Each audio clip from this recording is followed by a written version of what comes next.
Just after midnight, deep beneath the streets of New York City, something happened that almost no one saw coming.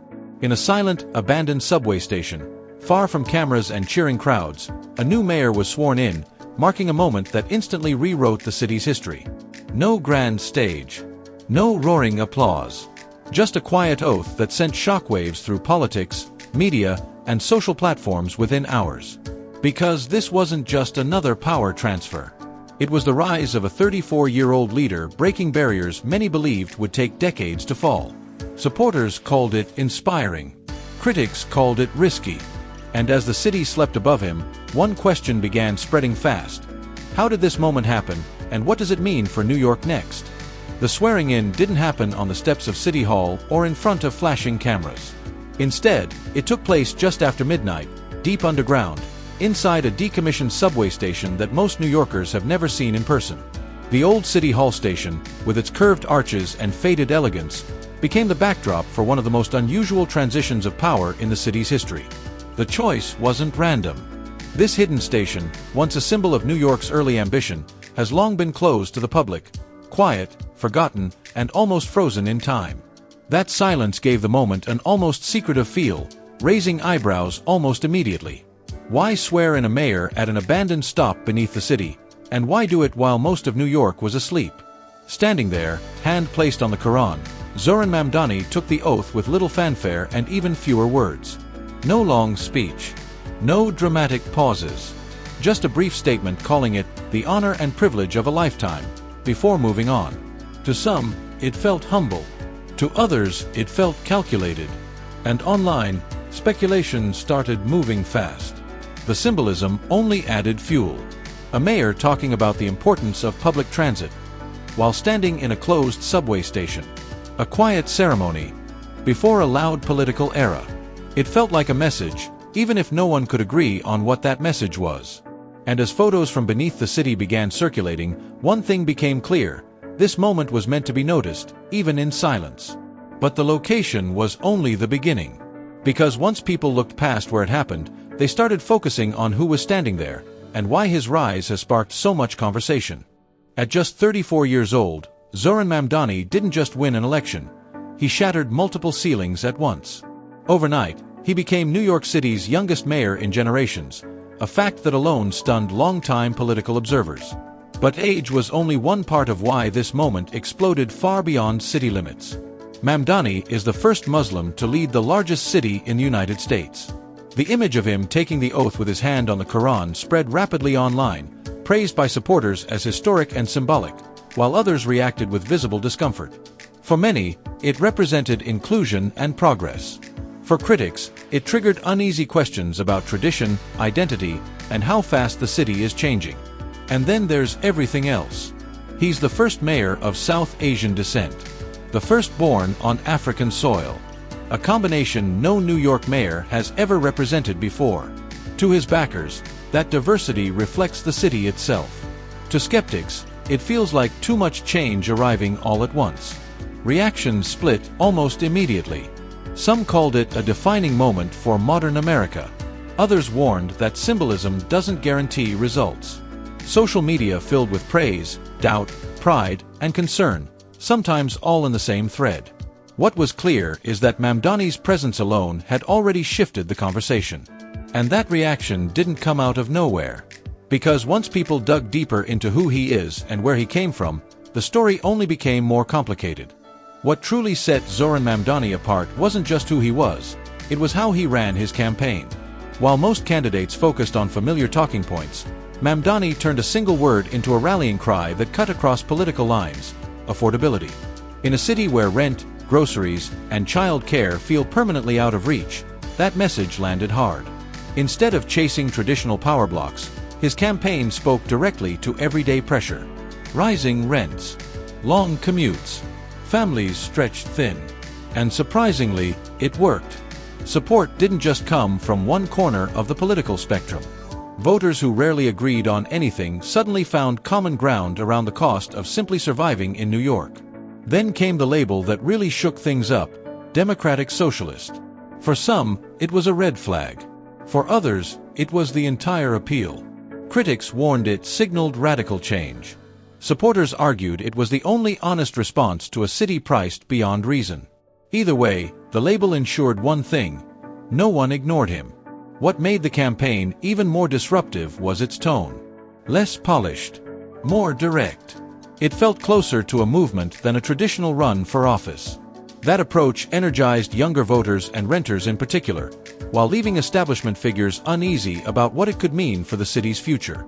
And just as the momentum peaked, Mamdani unveiled the promises that would push the conversation from excitement to full-blown debate.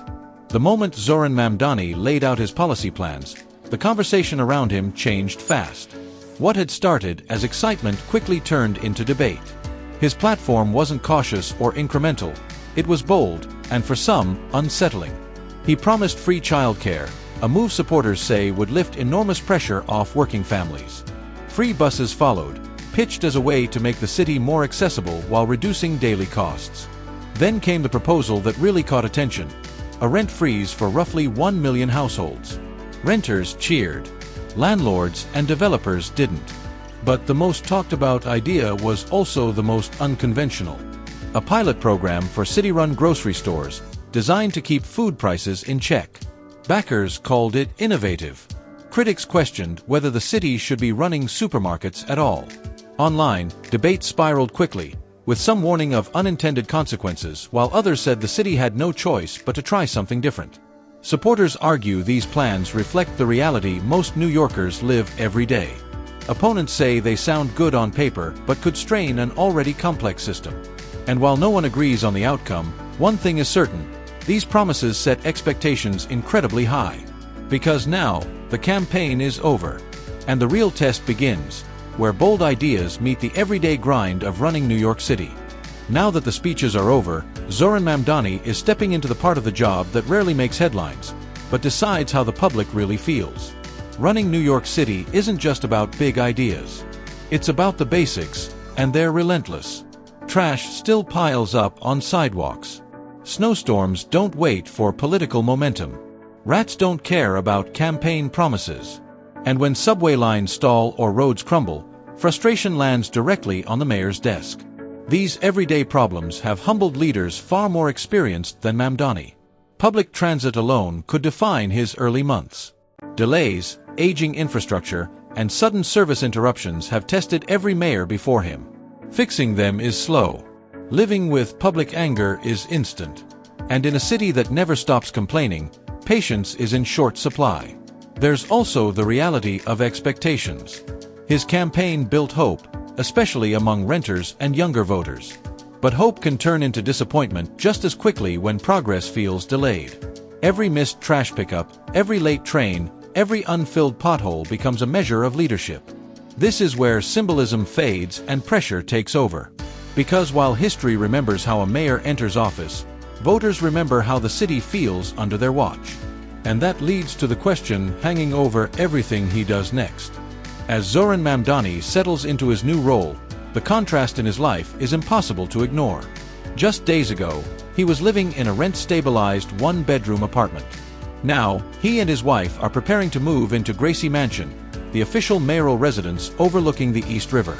For many, that transition alone feels symbolic of how fast everything has changed. Supporters see it as proof that someone who understands everyday struggle has finally reached the top. Critics see it as the moment idealism meets reality.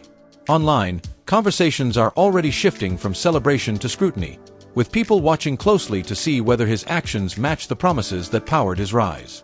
There's also a quieter tension beneath the excitement. Expectations are enormous, and patience is limited. Some believe he represents a new direction for the city. Others worry New York is stepping into unknown territory without a safety net. Neither side is waiting quietly. What makes this moment different is how exposed it all is.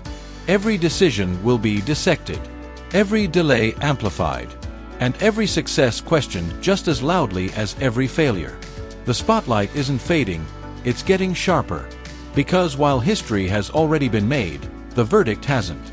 And whether Zohran Mamdani becomes a symbol of lasting change or a cautionary tale is something only time, and New York itself, will decide. That quiet moment beneath New York City didn't mark an ending, it marked the beginning of scrutiny.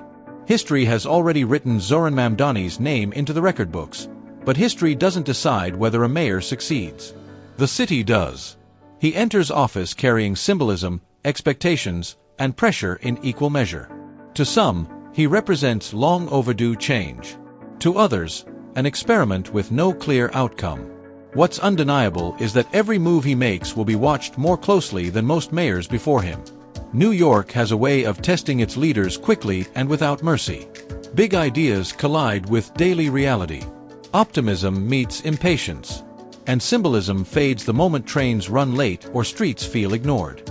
So the real story isn't about how Mamdani was sworn in, or what barriers he broke. It's about what happens next, when the noise settles, the cameras move on, and the city demands results. Because in New York, making history is easy compared to living up to it.